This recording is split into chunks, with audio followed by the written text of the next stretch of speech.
5, 4, 3, 2, 1, 0. All engine running. Liftoff. We have a liftoff. We are talking about the space job market in this episode. My guests are Seyka and Brian Mejeur, the founders of AdAstra, a space talent advisory or headhunting firm. Besides talking about the trends in the space job market in general, we also discuss some advice specifically for job candidates and for space company founders. Make sure to listen in. My name is Raphael Rotkin, and I'm an investor and advisor to space companies. Just as a reminder, this podcast is for informational purposes only, and nothing should be taken as investment advice. This podcast is sponsored by NanoAvionics, a satellite manufacturer and mission integrator. Their technologies enable many space companies worldwide to offer services that improve life right here on Earth, such as providing global connectivity, conducting Earth observation, or contributing to scientific discoveries. Check them out, and also check out my episode with the CEO and co-founder. Sadly, I am not a rocket scientist, but I'm an alumnus of the International Space University.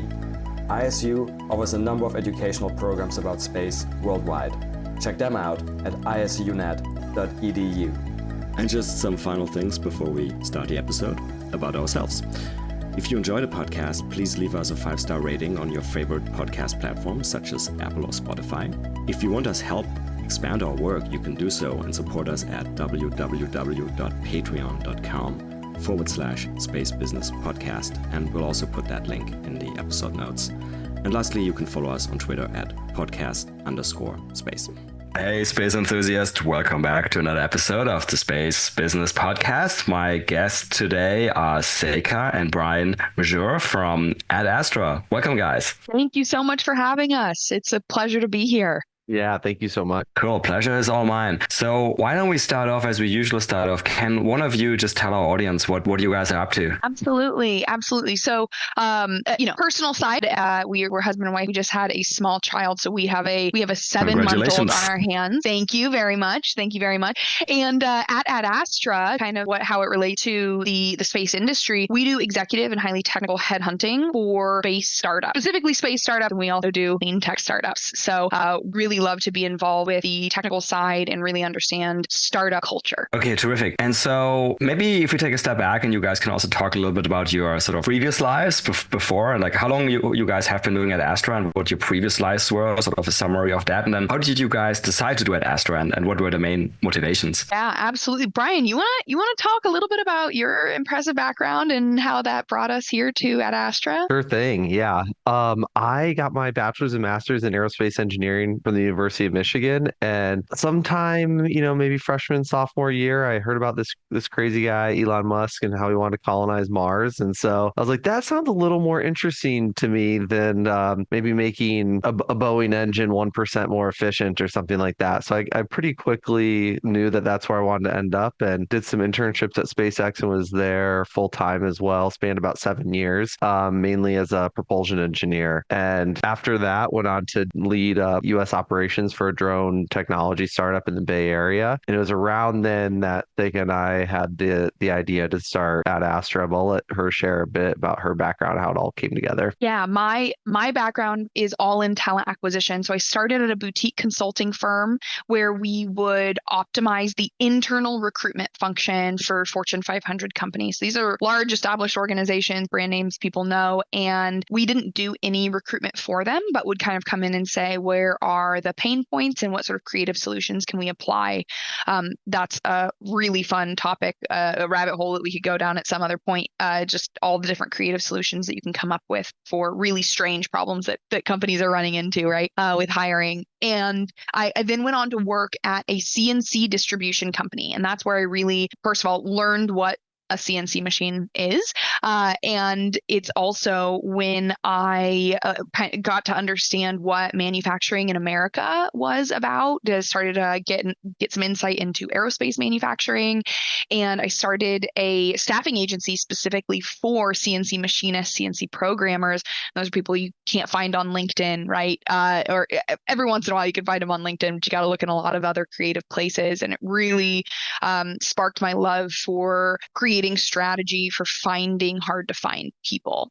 And so then I went on to work at another kind of legacy nationwide organization, and worked with a couple early stage startups.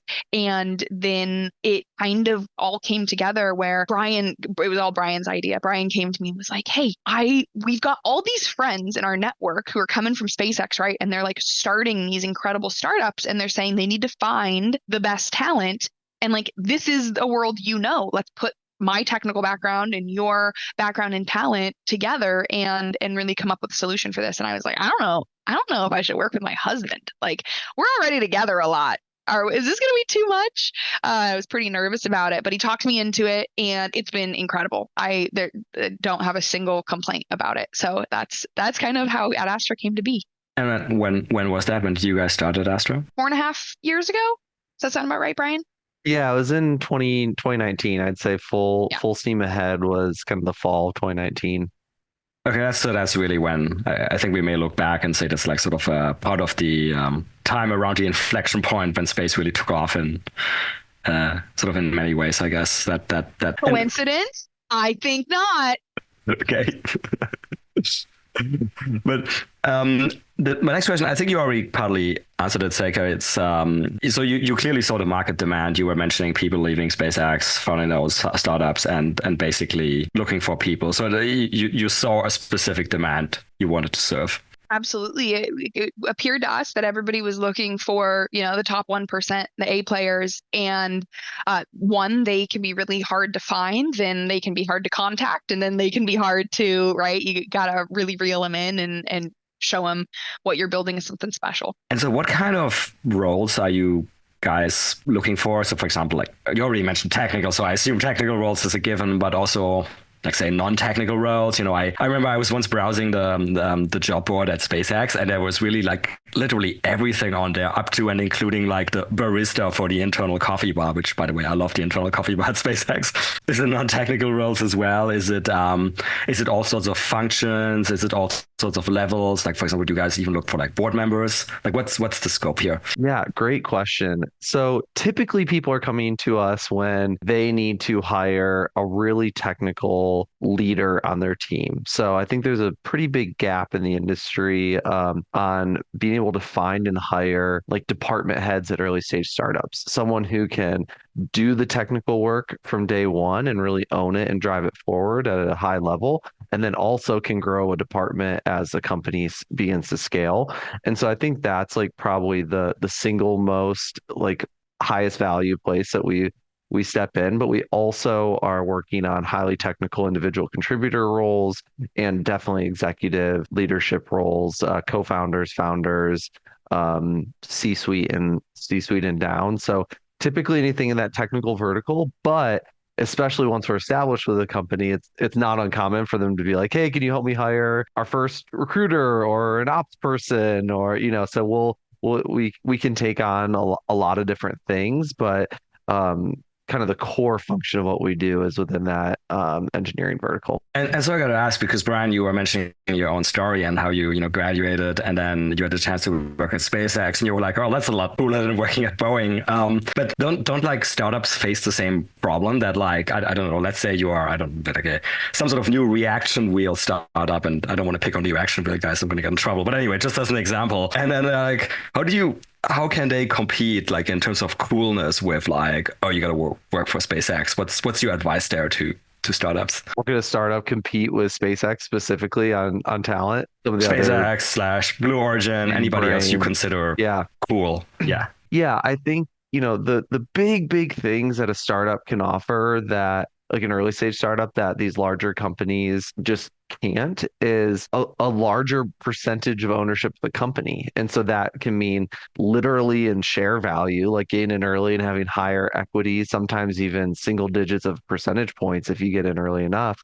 And then, but also you can own a larger percentage of what the company is doing. So SpaceX, even though a large organization, still offers a lot of ownership, and that's very much the culture. But at the end of the day, you're still a very small percentage of like what is being done on the company scale.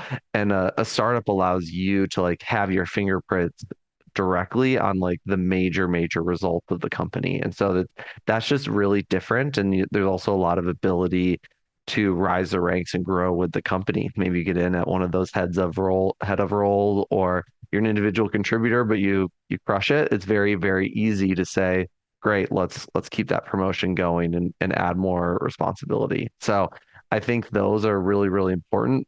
Plus, I mean, the having a really unique and great idea and being really clear on how you communicate what your company is doing and what that idea is, that is going to be so critical in competing against these larger companies. If a candidate comes to you with some interest but they don't really understand what you're doing, why you're doing it, or how you're doing it, and why it's really special, it's going to be really hard to get that person to close and hire enough talent to do what you need to do.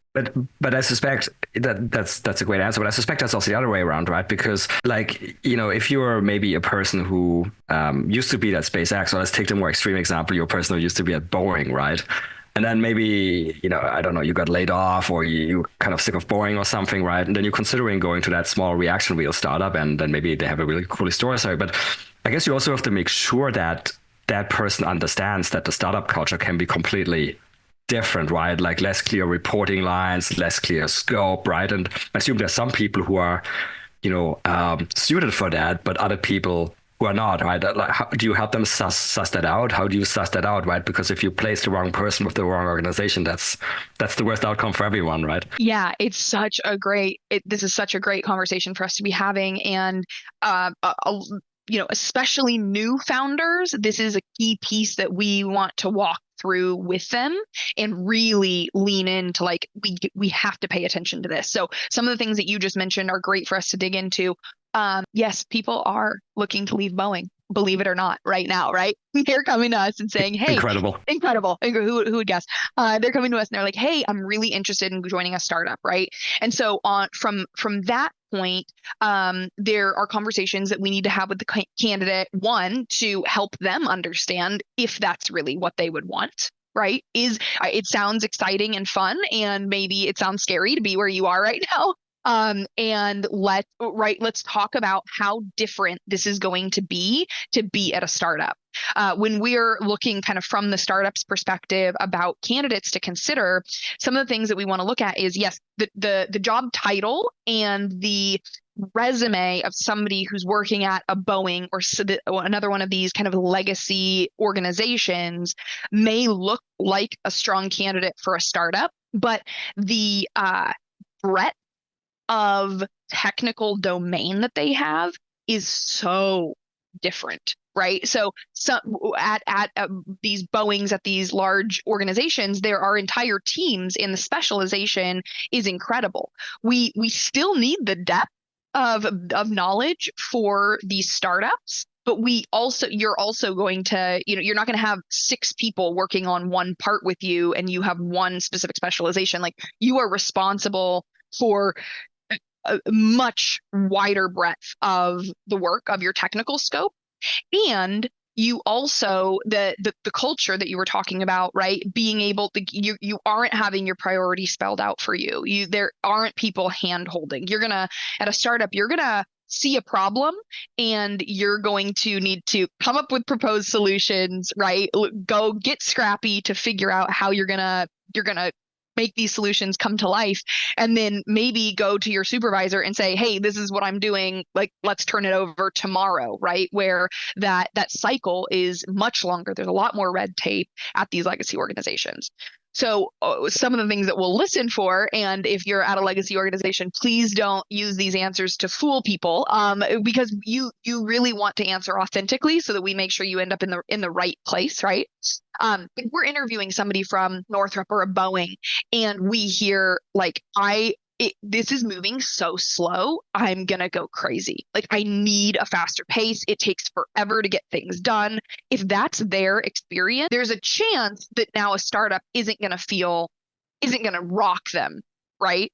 And if they're kind of like, yes, the pace is great at these other organizations, then being at a startup, it's gonna feel like chaos. in terms of the job seeking side, so since we're talking about that, besides the stuff we already talked about, is there any other, advice you like to give people who come to you looking for jobs? Yeah, for sure. I think that we want candidates to be really, really honest in what they want, what they is a really good fit for them, and and just be really truthful and brutally honest in that interview process. Like Seiko was alluding to, like being a little like bending the truth and kind of lying about how what your experience is or what you're looking for. It's not actually going to help you in the long run, and it's only going to make things worse. And so do a lot of introspection and be really sure about what is it that I want to be doing? What environment am I most successful in? And be ready to speak to that. And I also think that there's a lot of potential for candidates to do more on the company evaluation side, especially with early stage startups. Like, how are you deciding that this is the company you want to work at? There's a lot of startups out there, and only 10% of them actually do what they want to do. So, how are you doing your part to end up in the 10%? How are you evaluating their record of success and hitting their goals? Are you assessing their founders and their leaders and what they're great at and how they can hire and fundraise? I think these things are super important. And a lot of times candidates are only thinking about the interview process as that they're being interviewed. But in reality, like you're also interviewing the company, and you want to make sure that you're going to be at the right place and that will be successful. Yeah, I think that is a super interesting and important thing you mentioned. And I was going to ask you about that. Like, what should job seekers be asking the companies? I know we could probably talk hours for that, but is there sort of, I don't know, 2 or 3 top things that spring to mind? Yeah, I think, most startups have a really interesting, cool idea. So to me, that's like part of it, but it's more about how are you going to execute that idea? And and I think the biggest ways you do that is by looking at the company's leadership, especially early stage. Are the leaders able to speak clearly to their vision and be able to use that vision to both fundraise and hire exceptional talent? And do they have a great head on their shoulders and roadmap for how to move forward? Like, if the leaders have that early on, there's a much higher probability of success. But if they can't get the right funding, they can't get the right people, they don't have a good plan, I mean, it's pretty obvious it's not likely to work. And you need to be bought into those things in that leadership, on that leadership team at an early stage startup. How much sort of pre-filtering do you guys may do on both sides? So both with the candidates before you put them in front of companies, but also companies before you put them in front of candidates, right? Because, Brian, what you're saying there, right? In the worst case scenario, you could have, I don't know how early you start stage versus companies, but let's say there's some company before the first round, right? And you place somebody, and then it's not uncommon. The company may say like, well, we can really only pay you after we raise the first money, and then it never happens, and everybody's kind of annoyed. And yeah, how much pre-filtering? It's a great question. It depends a little bit. We don't have the exact same formula for each of the companies that we work with. So we have a few different ways that we are getting plugged in with companies. We're doing a lot of our own research on what startups are popping up and who we're most interested in working with. We don't want to saturate the space startup market, so we want to be highly selective with who we work with, both because we understand that we're connecting incredibly, the top talent with these roles. We want to make sure that we have the best positions to offer candidates, and because we can't saturate the market, because we frankly need companies to pull from, right? We don't pull from our clients.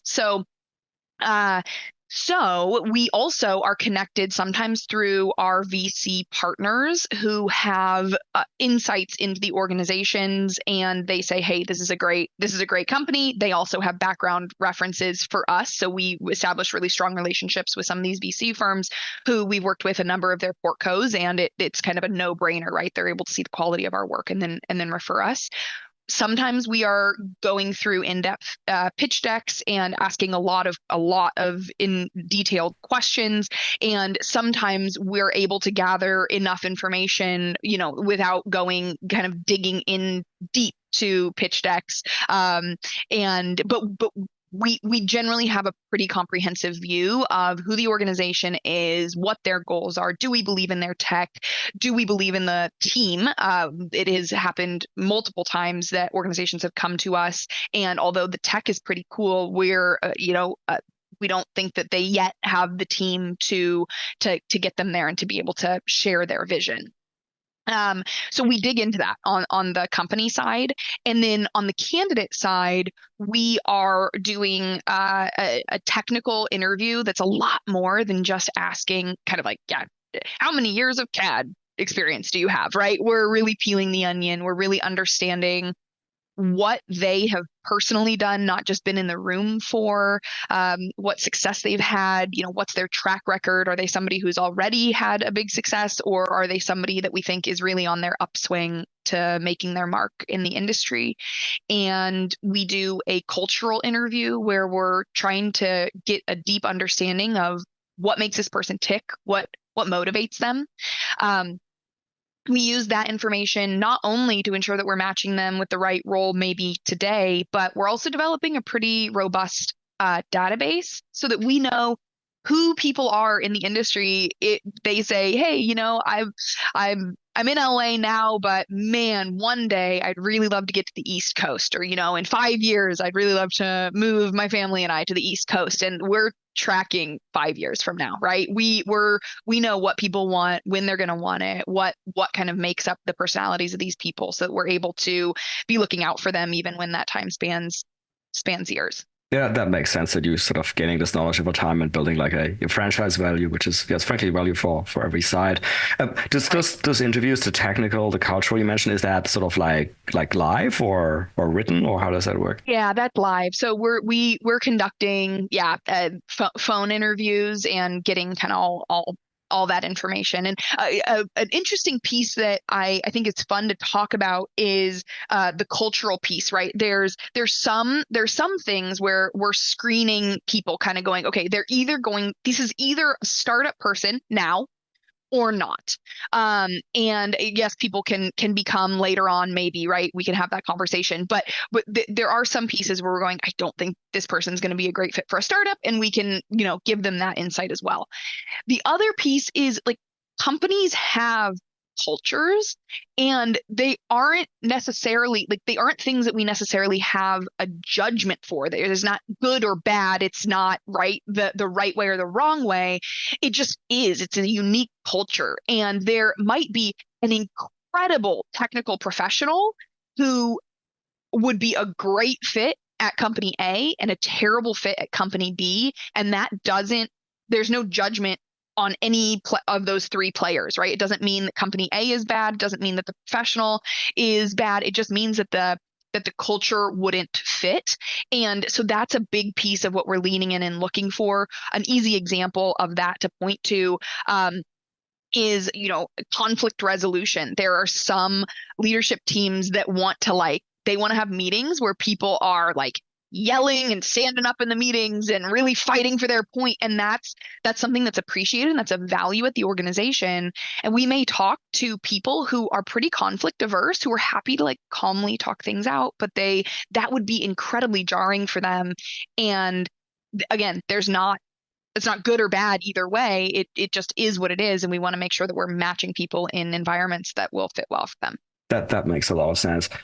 By the way, the just small anecdote, the reason I was asking whether it's that those interviews are written or in person. So one thing that recently happened in our recruiting, sometimes we come up with this, what we think are really smart questions, then we send to all candidates. And then I think it was just a few months ago, took the time to personally read through some of these answers. And I was like, oh, this is a smart answer. And then I was 5 candidates on, it was virtually the same answer. And then another 3, I was was virtually the same answer. I was like, wait a minute. And I put the question into ChatGPT, and I was like, that's the answer. And then I was like, okay, I guess the good thing is these candidates are using modern tools. But on the other hand, I don't know if you guys have come across anything sort of like the modern technology changing the recruiting process already. That's really funny. And it is what we can catch, it's different because it's live, but what we can catch sometimes, you hear somebody go let me think about that. Let me and then you hear the keyboard clicking. think faster, right? Or, they go on mute and you're like, okay, well, we know what's happening here. And right, the question that comes into play is, okay, maybe there's a little dishonesty happening there. We gotta make sure we're tracking that and, maybe call it and see if they'll answer on the nose and be like, yeah, I'm using the tools at my disposal to be able to give you the best answer. And then, Yeah, which is good, of course. great. Yeah. Right. So yeah, yeah, that's absolutely something that we've seen pop up. Staying with sort of like advice for job seekers. So another question is, so you were mentioning sort of like the candidate pools you can draw on, and you were mentioning other space companies, but is that enough, or don't you have to look at sort of like adjacent, or not even adjacent, maybe even completely different industries? Because especially on the non-technical side, let's say somebody needs a CFO, they could almost come from anywhere, I suppose. But even on the technical side, let's say it's, I don't know, programming, right? I mean, doesn't have to be another space company, I assume. So to what extent are you guys also drawing from other like non-space industries? That's the first part of the question. And the second part of the question is going to be, if the candidate is somebody who's not yet from, what's sometimes called the space mafia, right? Where we all know each other. What is some advice for them, like how to make transitioning into breaking into the industry easier? Yeah, and in this case, like the answer to both those questions is kind of the same thing, and that is if you're not working in the space industry, we at least usually need to see experience with high performing and or safety critical hardware. And so if you're not already in the space industry, but you want to get in the space industry, it can be hard to break into.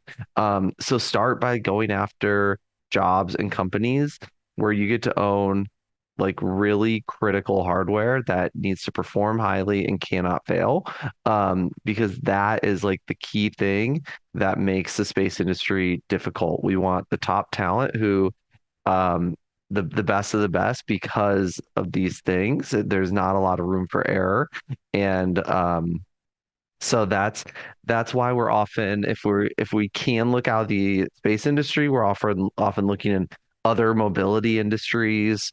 Oil and gas tends to have some of that. Renewables, clean tech. There are sometimes biomed can work, but it's often a little bit tough. So there are these other adjacent industries that can work, but that's usually the piece that comes up time and time again, is the safety critical and high performance. Yeah. All right, all nuclear power plant engineers, you come to the space. Yeah, exactly. Industry. Though not a lot has happened in the nuclear industry. So there are now some startups doing nuclear, but kind of like many, many years in nuclear, maybe not much has actually been developed in that time. And so we want to also see like high amount of ownership and a lot of progress, and like being able to own a full life cycle design and take it from cradle to grave, because a lot of other larger companies or industries, you're just owning a small percent of what's happening, and you're not taking it kind of from conception requirements, capture into design and analysis, test, build, production. And we want to see people who've done that all the way through. And yeah, it can be hard to break in. You might need to take a decent pay cut, not only because you're coming to a passion-driven industry where people don't make maybe as much money as some of the other industries like tech, but also because you're maybe not starting at as high of a level in this industry as the one you're coming from. And so that often can be a tough thing for people to reconcile, is that they're maybe going to be taking a 20, 50% pay cut, like depending on the situation. But it is hard. This is a hard thing. A lot of these earlier stage companies, like they really do want and need people that have fingerprints in space, who've like really done this and shown that they've done it. And so it's easy for a company to say, oh, we're okay with other industries. But then when they actually come down to making the hiring decision, we do see that they are much more likely to pick the folks from their industries. And so what we tend to advise is, get your department head, get your senior leaders with some space experience, and make sure that they know how it's done in the industry, or at least have like learned some of these things, and then be willing to hire and train and mentor under that from other industries. There could be a lot of benefit in hiring for diversity of thought and perspective in those environments. But so, okay, this is obviously now talking about technical roles, right? But so if the ideal requirement really is, obviously it has to be sort of, first of all, a trained person, right? Who has probably like a degree, if not an advanced degree, that's relevant. And then you're talking about having industry experience as well, right? And so historically, the space industry is not that huge, obviously, right? And now we are growing quite a bit, right? And if all goes well, we will continue to grow. So isn't there inevitably going to be a bottleneck? I mean, isn't there a bottleneck already? And then how is that going to get resolved, right? I mean, okay, we can go and drain the old space primes, right? But at some point in time, you're going to hit a wall there as well, I assume.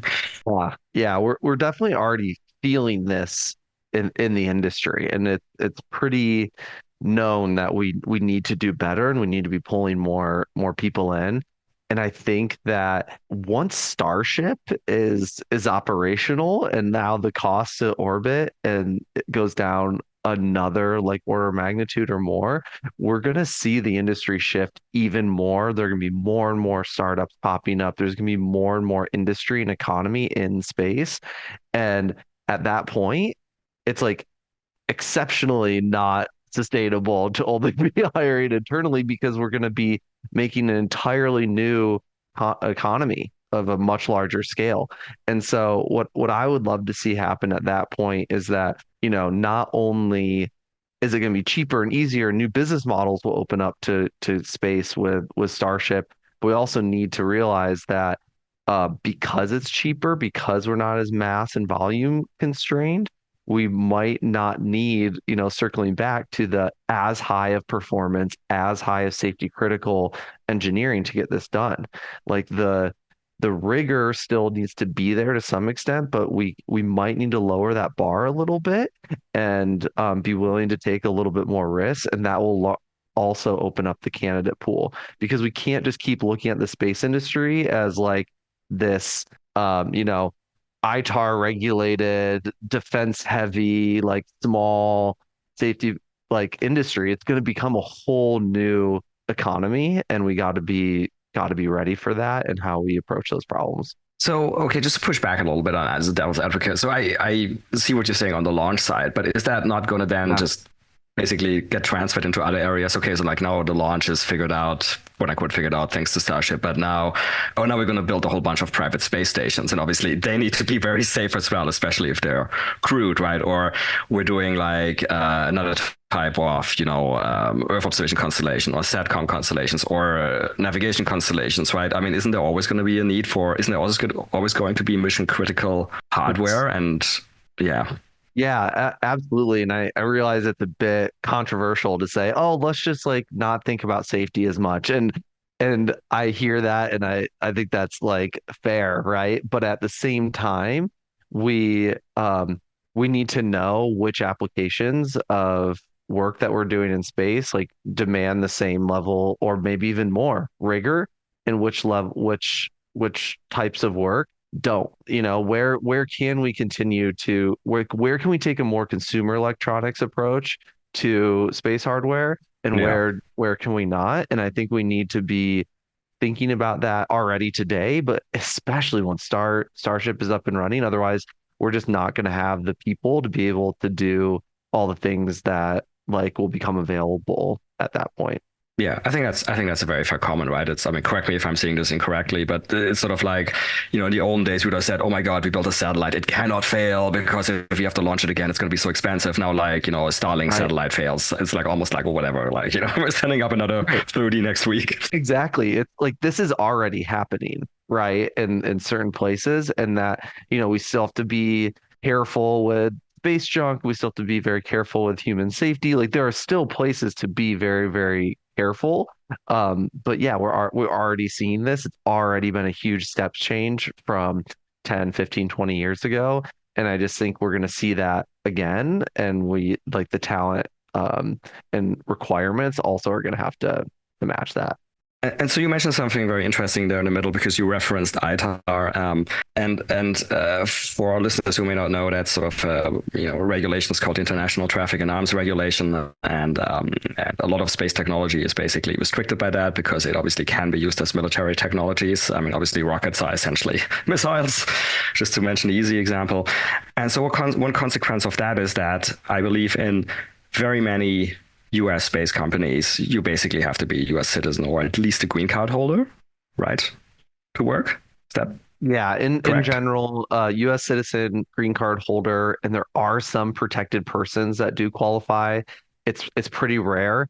And then there are other ways to get around this. SpaceX does it, where you can hire if you go jump through different hoops, but almost no early stage startup like bothers with jumping through those hoops. So it pretty much realistically narrows it down to US citizens and green card holders. Do you see maybe the bottleneck could ever become so large that some political pressure could amount to maybe change that? Because I mean, I'm speaking as a non-US citizen, right? But somebody who, went to school in the US, spent a lot of time there to some extent, is almost patriotic about the US. But it seems like we're leaving a lot of talent on the table. It seems like we're missing a chance of draining our adversaries of talent.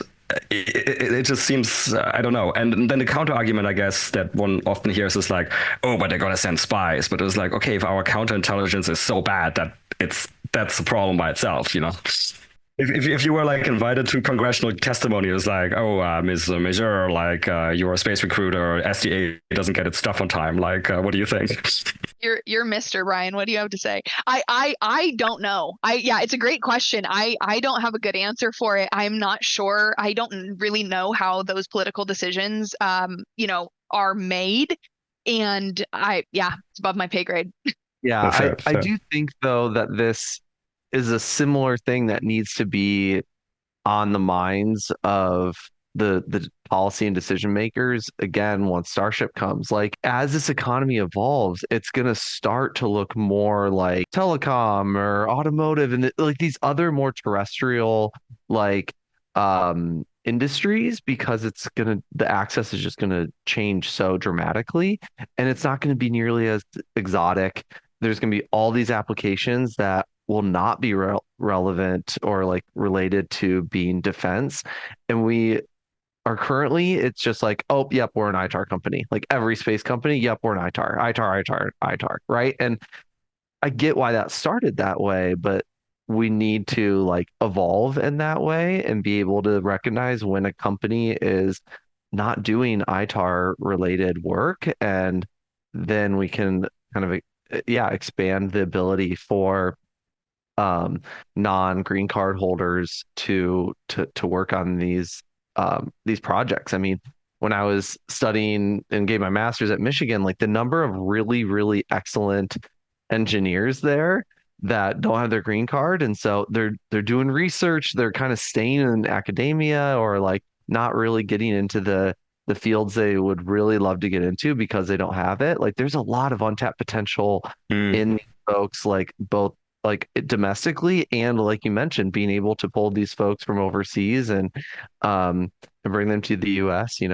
There could have more aliens with extraordinary abilities is a classification. But Exactly, which are, and I went to school in the US. I've seen those people as well. I guess a related question: if there was like an extraordinary person that could be very valuable for a big space company, have you seen examples of where they, I don't know, get the green card quicker or something like this, or in your experience they just go through the same process? And I'm partly asking because we have a lot of international listeners. We haven't really seen that yet, unfortunately. It's like really pretty black and white, especially for these early stage companies. Like I mentioned, I know SpaceX has ways to get the right paperwork to make it happen, but in general it's pretty darn black and white, and you got to figure out a way to get a green card, and then now you become eligible, and it's like a really sad truth. Seyka, I was gonna say the other piece that makes it like answering that question a little bit complicated is so much of what happens between submitting paperwork to get a green card and actually having it is completely unknown. When we're talking to candidates, sometimes we have really exceptional candidates who are like, hey, I'm in process to get my green card. I might have it at some point in the next 5 years. Could be next week. No idea, right? And so it's really hard for us to gauge what speeds that up. I will say very anecdotally, there's, a pilot shortage in the US. And as a pilot, I'm a general aviation pilot. My flight instructor got his green card. It was something insane. I want to say it was like a 2-month turnaround. Wow. So yeah. And that to me felt suspicious in a good way, right? Of just like, it seems like that was expedited because they want you to be able to work as a pilot, right? But maybe I'm wrong. I have no idea. I'm making a lot of assumptions there. So that sounds like you guys should open the AdAstra pilot school subsidiary to kind of create additional funnel of like international space talent that gets quick green cards. That's And it helped that I think he did have. Get your general aviation. And I think it helps. I think he does, like this case, he does have like a U.S. citizen. His wife's a U.S. citizen, I believe, Okay. which is why Seyka always makes a joke of like, well, if you're international, set your dating profile to the United States. That's like your best way to expedite getting your green card. That is my joke. I say when people ask how do I get my green card, I say set your Tinder to the U.S. But fall in love. I'm not saying to do anything shady, right? I'm just saying if you're gonna date someone, right? Yeah, everybody remember the movie Green Cat from like whatever 30 years ago. So dating myself. But okay, I think I've beaten the nationality sort of passport green card issue to death. It's just because we have listeners in 100 countries, so I know people are interested in this. Let me ask you an ever so slightly related question, which is. So we're talking about maybe international people as candidates. The other thing that's personally bugging me, and I think is bugging many people, is just the gender imbalance in the space sector. Do you guys have any view on how do you guys see it improving? Do you guys have any sort of views how we can help improve that? It's a great question. So some of the things that we're doing to focus on that is partnering with programs that really make space feel accessible and like girls and women belong, right? So I say girls because some of the programs that we're partnering with are for girls, right? They're for like 7 to 14-year-olds. And so it's really about planting that seed and making them feel like there's a path to this space that is for them, right? So that they're not kind of arriving and going, okay, well, I'm in classes with all boys and I'm that it's fine, but it the feeling of belonging really helps, really helps. Yeah, just because just to add to that a little bit, like this is not just a problem in industry, like it's already a problem in like college and university. Like it was like I think it was like 10% female roughly my graduating class, and so it's like already such a problem so early that we have to fix it so early. I did a master's degree in machine learning, and I don't know how many seminars I had where it was only men. It was like shocking. Yeah. And I think that, it's a really cool point that you two are bringing up is that in education, and I think kind of graduating to be an aerospace engineer, for example, I think the number is like 11.4% are female. And the stats that I was reading, I wasn't able to find, so don't quote me on this. I was looking for the stat before this conversation. I wasn't able to find it quickly, but what my memory is that at a like from 25 to 35-year-olds, now that drops almost in half. And I think what we're seeing, right, is childbearing age when people are deciding to have families, and it's removing a large portion of women from our industry. So some of the things that I think that companies on the company side can be doing is, having representation. So again, creating that belonging, having people in roles where, if a woman's interviewing on a team, she's not interviewing exclusively on a team of men, right? She doesn't feel like, okay, I'm only presenting to men. It feels like, okay, there are women at this organization and women in leadership positions that I'm able to have some, community with. And also, if we want to fight against that drop when women kind of hit the age where they're having families, is creating work environments that support people that are also having children and moving into that stage of life. I was going to ask about it, but I guess the bias is a bit bigger companies, right? Because I can see SpaceX having like, in-house childcare, breastfeeding stage. I don't know, like all sorts of like infrastructure. But if you're sort of a 5 people seed stage startup, I guess it's probably more complicated. Right. It's probably more complicated. You probably don't have the space for childcare. And one of the pieces that just is tough is like a 5-person startup. Let's say one of them, does have, needs additional support and flexibility for childcare. That does put a lot of pressure on the company. And I as a mother and a woman, like I respect that. I respect that is a lot of pressure, and that does put everybody involved in a tough situation. Okay, fair enough. But it's great to hear you guys are sort of thinking about this topic as well. So as we're sort of slowly coming towards the end here, I'd like to do a quick sort of almost like a rapid fire round. And the thought here is that you guys obviously, I think, have a very good overview, since it's your job, of the space jobs market, and just to see if there's any sort of interesting trends. So I'm just going to ask you 4 or 5, basically topics, and see where you guys have any sort of interesting data, trends, things you want to highlight. First thing would be any particularly interesting, subsectors of space that that you think are really hot right now for job seekers. Like SATCOM, EO, launch, whatever. Yeah, I think we're seeing a disinterest in launch for sure.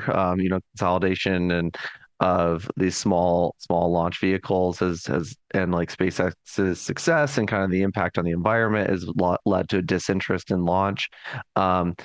People are really interested in clean tech in general, but they still want to stay in space. So I think if your space company has a legitimate like clean tech angle, that's been great. And then don't know if this is necessarily huge, but in general, we've seen a big shift in interest in defense from a couple years ago.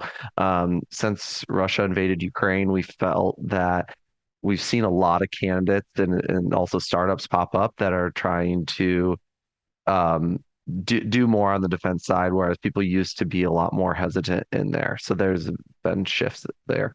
By the way, sort of opening up a bracket, since you're mentioning sort of launch being disinteresting, I guess we had a number of already some failures, right? Like Virgin Orbit, AdAstra is not going so well. That obviously also, I guess, has released some people back into the job market. From what you've seen, I assume then they should all be able to find jobs again, because from all I heard, there's a sort of demand and a bottleneck. Yeah, I think that when we see layoffs within the space industry, those folks tend to land on their feet pretty well. What doesn't tend to relate as well as layoffs in other industries or in tech or something, those don't tend to have too big of an impact on our work or on our industry. But yeah, when there is a company that fails or has a lot of layoffs or anything like that, we do see that those individuals tend to land on their feet pretty well. I just wanted to also compliment our industry, because it's been really fun to see. You mentioned the space like mafia, everyone knows each other. Everyone's making spreadsheets of all these candidates, and everyone's referring everybody and hosting career days and all these really great things. And so there definitely is this sense of community that, hey, you're one of us and just didn't work out with your company. Let's get you somewhere. Yeah, I totally agree. I was impressed when, for example, Virgin Orbit happened, the number of LinkedIn messages in this vein you mentioned, sort of come into my database or come to this event. It's been really sort of heartwarming almost. The second rapid fire question was sort of anything specific you've seen in terms of roles, like functional roles, qualifications, skills that are being hired for? I wouldn't say that there are many kind of trends in the functional roles. I haven't seen anything that, Brian, jump in if you've got a kind of a different perspective. But yeah, no, I wouldn't say any GNC has been brutal, but besides GNC, it's been. Yeah, that is interesting. We had a wave of a lot of people looking for skilled technical GNC engineers who also had the capacity to lead. And we found there are a lot of them. The really skilled ones we found were demanding very high salaries, which is fair, and also really wanted hybrid or remote work environments. And it felt like everybody and their mom wanted this profile, and it was really hard to find them. Okay, I said it was a quick fire round, and I'm totally destroying the quick fire aspect here. But I'm going to open up another bracket. So, if there was some situation like that where the bottleneck is so tight, and it may only be a few people, and somebody is, especially in sort of in a more leading, overseeing role, is there some possibility that you could even move away from a traditional 100% one job model, and somebody could kind of become, I don't know, like a 1/3 consultant to 3 companies, or is that not realistic? It's possible. I mean, yeah, it's totally possible, and it's a conversation that we definitely will entertain. I think that most founders and most startup leadership, they're like, we want 150% of you, right? Not 30%. We need you bought into our mission. We need your blood, sweat, and tears. We need you to breathe this company. And so yeah, if you need kind of a consultant or a fractional individual as a band-aid, I think that makes sense. But we do see a breakdown but it is a creative solution, and yeah, nothing's weird in the startup world, right? And so the next question was on sort of any regional trends. And I'd like to ask that from both perspectives, both the job seeker as well as the company. So for job seekers, like, hey, like, assuming people are flexible, right?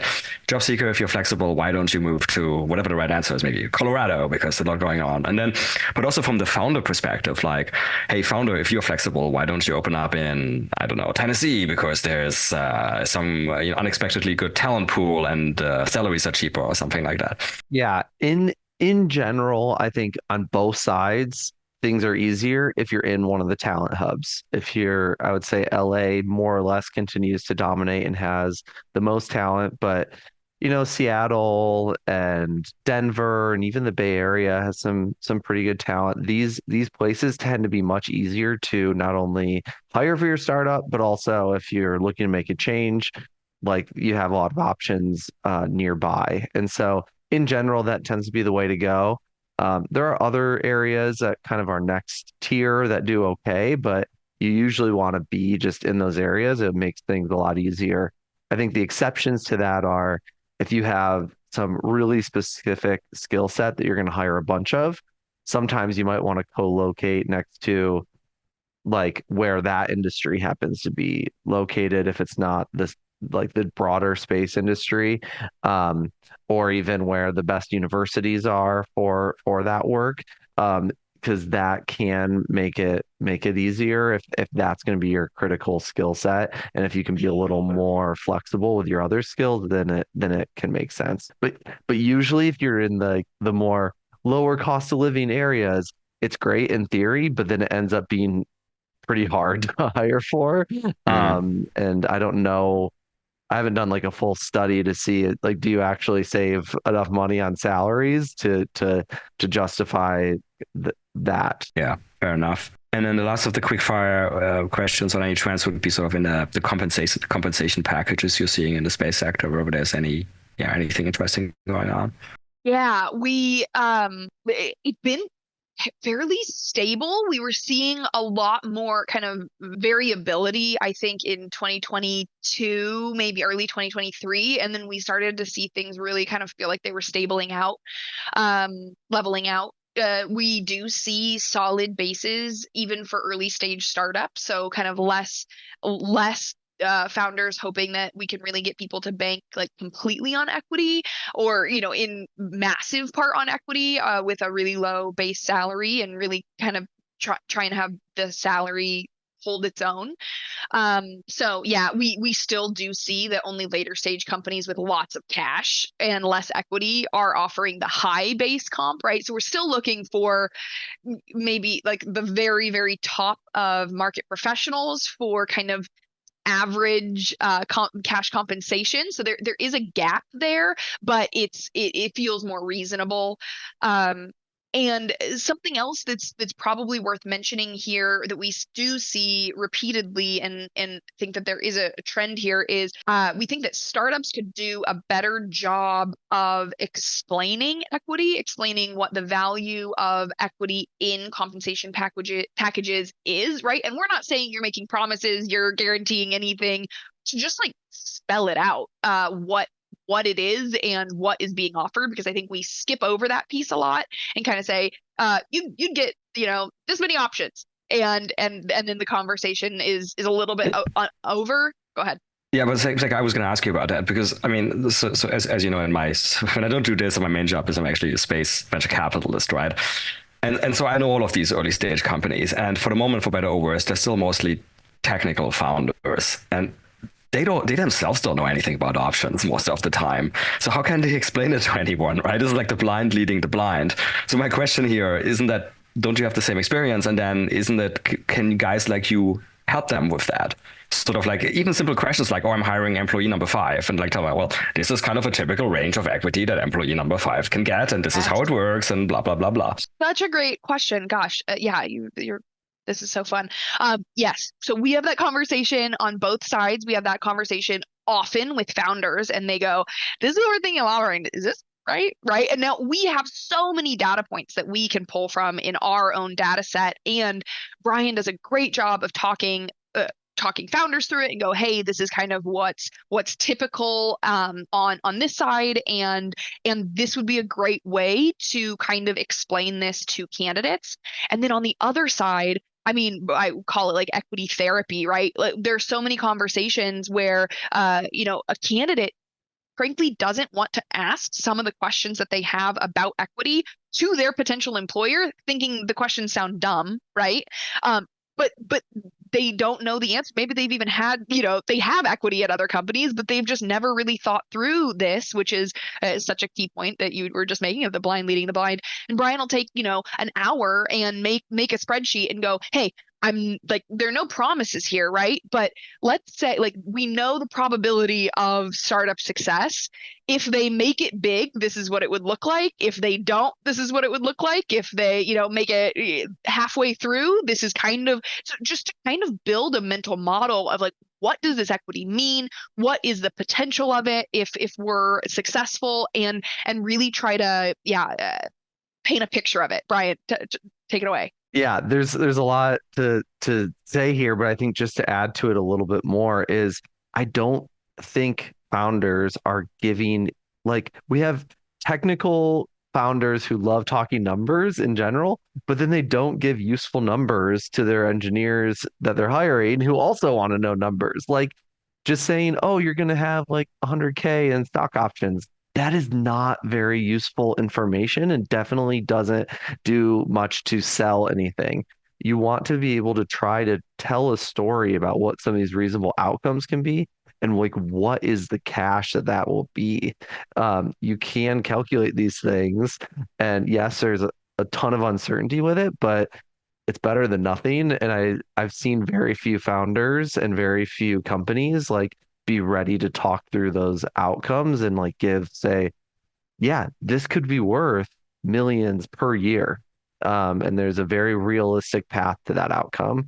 And there's also these risks, and there's also this possible outcome, so on and so forth. So a related question on that. How do you, if at all, how do you help protect your clients on, having their own employees hired away from? Because I mean, it's not uncommon that you may have a scenario like maybe it's a seed stage startup, the Series A is taking more time, people start getting frustrated, right? Do you step in and try to give, any sort of advice on what people should be doing, founders? Leading well, supporting your team, and yet treating them well and being moving aggressively toward exciting goals. We don't do a ton on the side of kind of coaching for long-term retention, especially when poaching's going on, but we have a lot of insights to it, right? Most of it is about taking care of people and chasing after goals that are really exciting.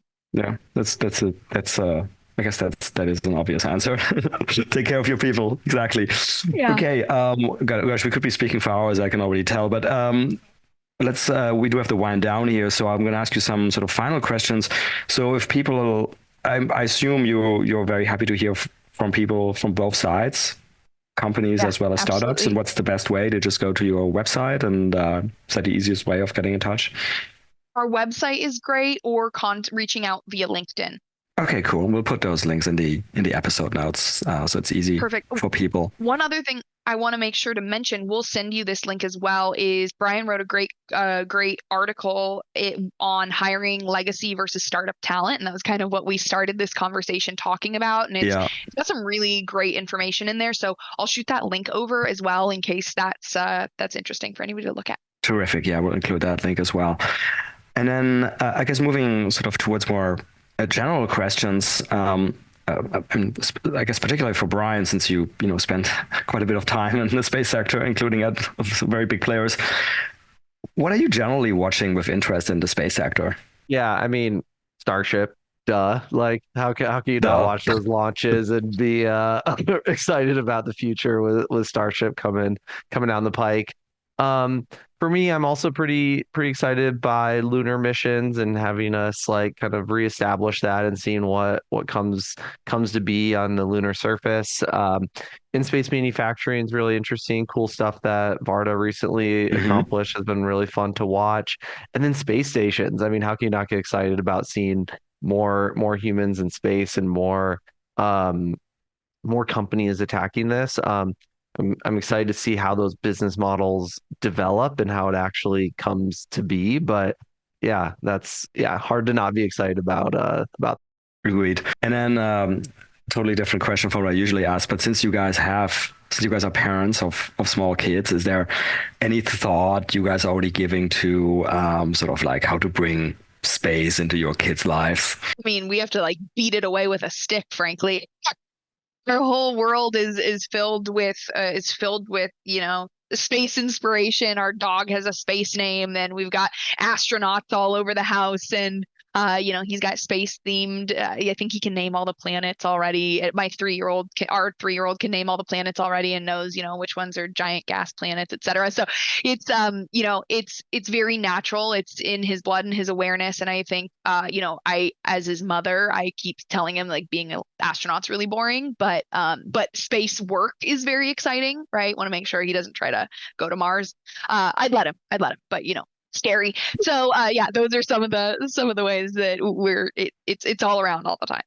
Yeah, fair enough. I guess it is full immersion. I mean, this is an audio podcast, but behind Brian there's like a board with I think something like 40 mission patches. So yeah, there we go. Yeah, our entire lower level of our house, the entire level is just decked out in like space stuff. We got an astronaut on one wall, some more abstract art on couple other walls, some really cool artistic plaques of like Mercury, Gemini, and Apollo. So yeah, you're pretty well immersed if you come to our house. You guys are gonna have the coolest kids' birthday parties. Everybody's gonna love it. Our oldest son's middle name is Neil, and second is Jetson, right, with a nod to airplanes. So it's everywhere. Fair enough. Point taken. They're getting indoctrinated. And so our traditional final question is on science fiction. If ever you guys like science fiction, I really hope yes. And if so, what are some favorites?